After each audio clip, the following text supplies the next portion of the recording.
walking is one of the most complex things your body does. It blends strength, coordination, balance, visual input, reflexes, and also confidence. And these pieces return at different speeds. Many people notice that they walk comfortably in uncrowded spaces, but feel more cautious when something unexpected happens. And that's not a sign of failure. It's simply your body continuing to relearn the automatic timing that makes walking effortless. Are you ready to get back to what you love after knee replacement? The Total Knee Success Podcast is your trusted guide with practical tips, evidence-based strategies, and no fluff. It's not personal medical advice, just solid education to help you manage pain, regain mobility, and get back to living the life you love. Let's dive in. Welcome back to the Total Knee Success Podcast. I'm Michelle, and today we're exploring two important walking assessments that play a big role in understanding why day-to-day movement may still feel slower or more cautious after knee replacement. Even as your pain decreases and your routines get easier, walking can still feel less fluid than you hoped. By the end of this episode, you'll have a clearer picture of what the standard timed up and go and the Dynamic Gait Index reveal about those subtle hesitations, how therapists interpret the results, and what those insights can mean for your progress. And if you're enjoying this podcast, it's always helpful when you subscribe or leave a review. It helps others find the show and feel supported as they move through their own journeys. To bring this into focus, imagine someone we'll call Harold.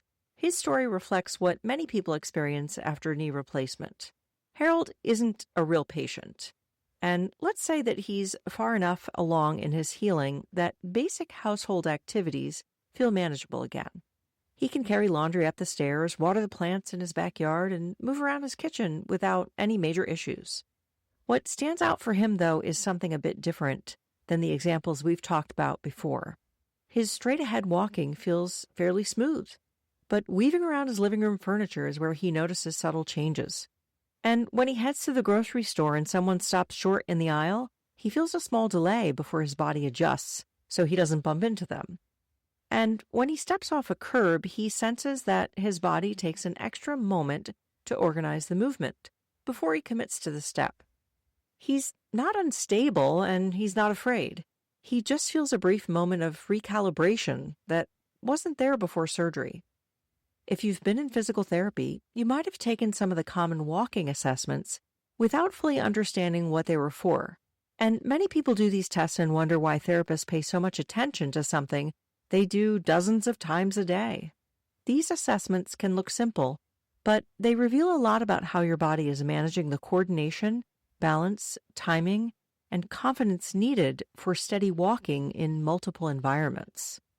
One of the most widely used assessments is the standard timed up and go, or TUG, T-U-G. Therapists have used it since the early 1990s because it gives a reliable, well-researched snapshot of several important transitions. There are different versions of this test, including a fast version and a dual-task version, but today we're talking about the standard TUG, the one where you walk at your comfortable pace without additional challenges.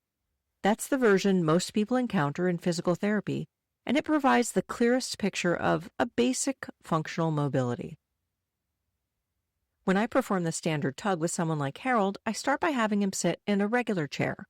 And when I say go, he simply stands up, walks about 3 meters or approximately 10 feet, turns around, walks back, and sits down again. The test is timed from the moment he begins moving until the moment he sits back down, but the time itself is just one part of what I'm observing. Healthy older adults tend to complete this in around 8 to 10 seconds. Before surgery, many people fall closer to 11 to 13 seconds. Early after knee replacement, it's entirely normal to see time somewhere between 14 and 20 seconds, depending on swelling, confidence, and coordination. And by 3 months, many people settle somewhere around 10 to 12 seconds, though there's a lot of natural variation. The reason these details matter is that transitions are often where people feel the most uncertain after knee replacement. Straight walking tends to improve earlier, while turning, standing, and sitting take longer to feel automatic again. Your brain and body are relearning a rhythm they've depended on for years, and the tug gives therapists a way to see where that rhythm is still settling in. On the day Harold performed his tug, he completed it in, let's say, 15.8 seconds.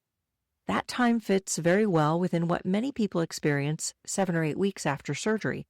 Functional, safe, but not yet effortless. What I observed matched what he described at home: a small pause before standing up, shorter steps in those first few strides, a careful multi-step turn rather than a single smooth pivot, and a deliberate lowering back onto the chair. A few weeks later, after spending time practicing transitions and turns, his tug improved to, let's say, 13.3 seconds. And that's more than a 2-second improvement, which matters because the tug has a known minimally clinically important difference. A change of about 2 seconds is considered meaningful. In other words, an improvement like that isn't just a better score, it reflects actual progress that he could feel in daily life. Another assessment that deepens this picture is the Dynamic Gait Index, or DGI. Therapists began using the DGI widely in the late 1990s and early 2000s to evaluate real-world walking challenges that go beyond straight-line movement.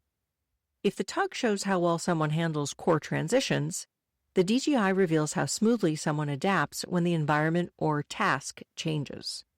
When I perform the DGI with someone like Harold, we start with his natural walking pattern and then gradually introduce everyday variations, things like changing the direction of his gaze, adjusting his speed, turning more quickly, managing small obstacles, or moving through stair climbing in a way that feels safe and natural. Nothing dramatic, not theatrical, just the sorts of changes life throws at us during a normal day. The DGI produces a score between 0 and 24. Healthier older adults often score between 22 and 24. After a knee replacement, scores in the mid-teens early on are very common, with many people gradually progressing toward the high teens or low 20s as their walking confidence returns. Even a 1-point improvement on the DGI is meaningful, and a 2 or 3-point shift usually corresponds with noticeable real-life changes. When Harold completed the DGI early in his recovery, he scored 16. It matched the slight delays he noticed at home, the feeling that quick adjustments took a little more attention than before surgery.